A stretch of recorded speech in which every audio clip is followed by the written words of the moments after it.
I'm 90 years old and people keep asking me the same question. Frank, what's your secret? How do you look so content? How do you have no regrets? They think I'm going to say something about positive thinking or gratitude journals or letting go of the past. I do all those things, sure, but that's not the secret. You want to know the secret? Come closer. I'm going to tell you something I've never told anyone, not my kids, not my wife before she died, not even myself until recently.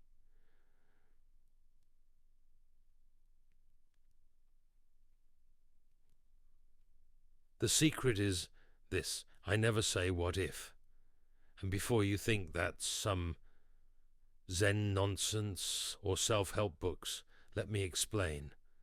I don't say what if, because I finally understand something that took me 90 years to figure out.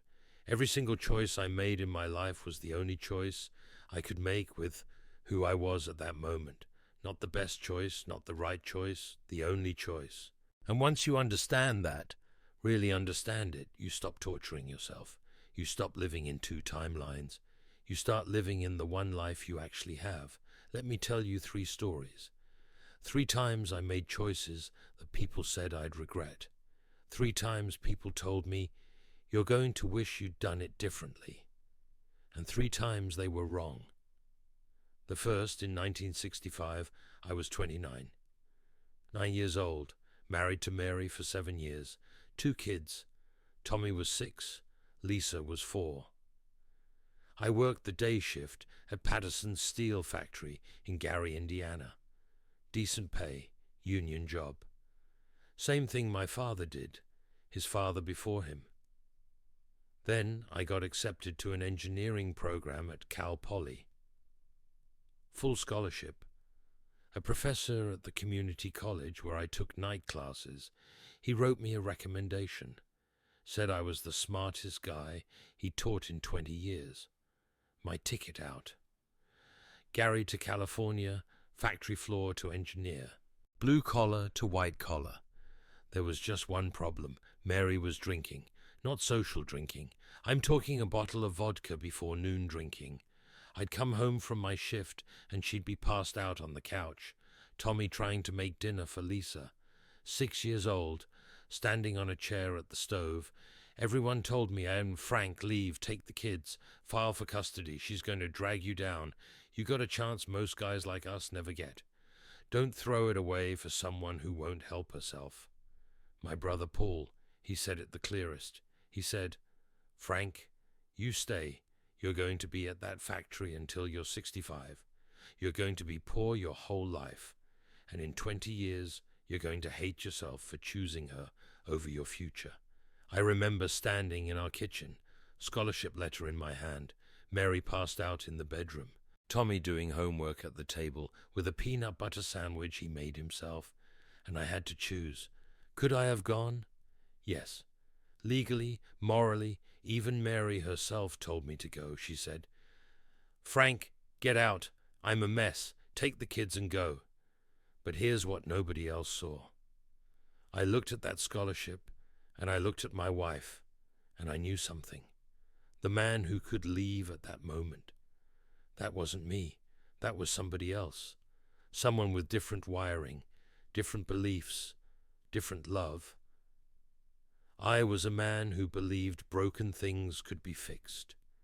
I was a man who meant it when I said, in sickness and in health. Not because I was noble, because that's just who I was built to be.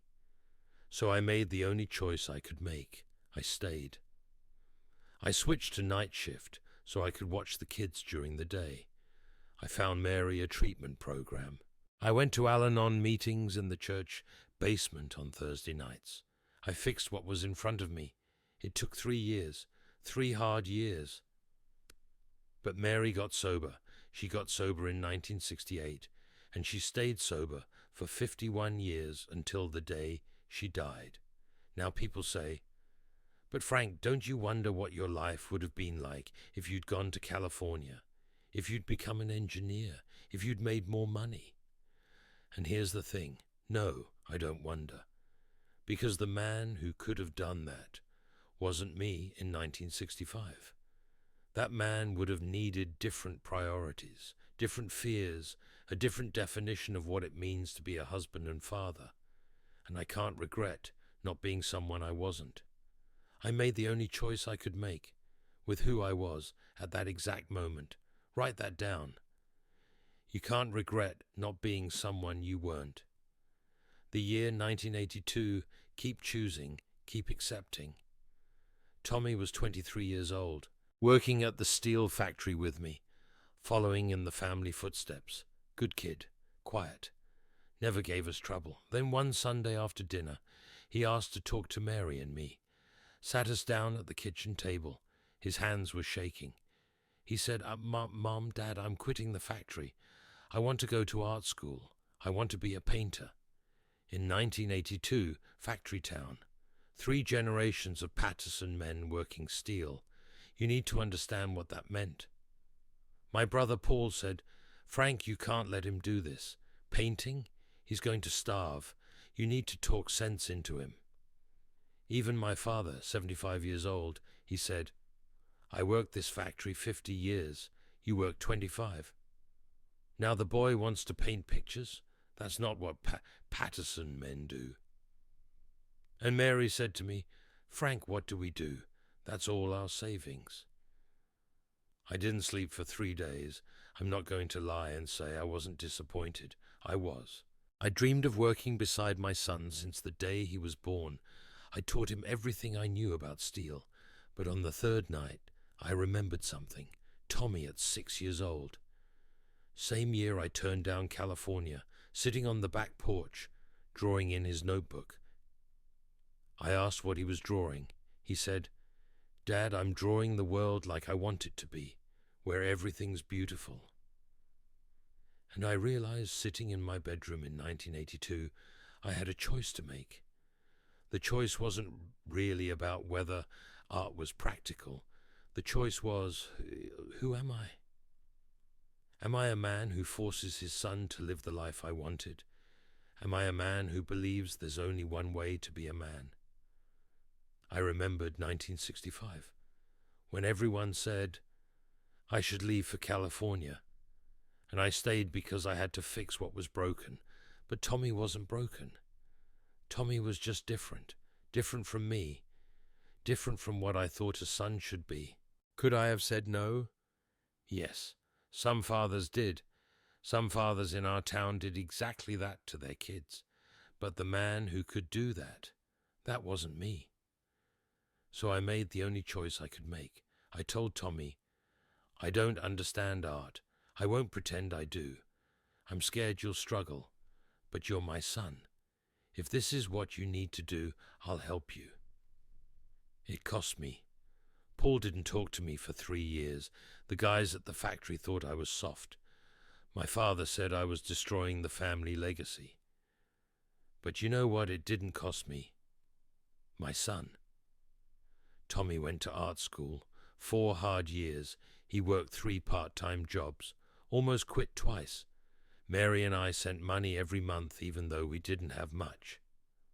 Now, he's a recognized painter. His work is in museums. He teaches young students. He's happy. People say to me, "Oh, Frank, you were so wise to let your son follow his passion." No, I wasn't wise. I didn't know it would work out. I was just a father, and the father I was couldn't crush his son's dream. Simple as that. Could a different father have done it differently? Yes, but I couldn't, because of who I was, and I don't regret being who I was. 2019. The choice to show up. Mary got dementia when she was 80. It started small. Forgetting where she put her keys, asking the same question twice. Then it got worse. By the time she was 85, she didn't recognize me most days. She'd look at me like I was a stranger. Sometimes she'd get scared. "Who are you? Why are you in my house?" Tommy would say, "Dad, you don't have to visit every day. She doesn't know you're there." The doctor said, "Mr. Patterson, your wife is comfortable. She's not in pain." but she's not really present anymore. You need to take care of yourself. Even Lisa, my daughter, she said, "Dad, it's okay to let go a little. We'll make sure she's taken care of." And they were right. Mary didn't know me. The last 2 years of her life, I was a stranger to her every single day. But I went, every day. I sat with her. I held her hand.